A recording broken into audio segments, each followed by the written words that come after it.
பச்சை மிளகாய் ஒன்றை போட வேண்டும். பச்சை மிளகாய் போட்டவுடன் நாம் தக்காளி பழம் நறுக்கிய ஒன்றையும் போட வேண்டும். தக்காளி பழம் போட்டவுடன் நாம் உருளைக்கிழங்கையும் போட்டு விடலாம். வதங்க வேண்டும் என்ற அவசியம் கிடையாது.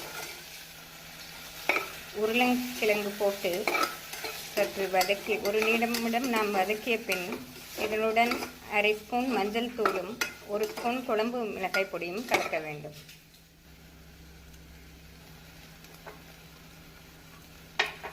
நம் குழம்பு மிளகாய் பொடி போட்டவுடன் இதில் தண்ணீர் விட்டுவிட வேண்டும்.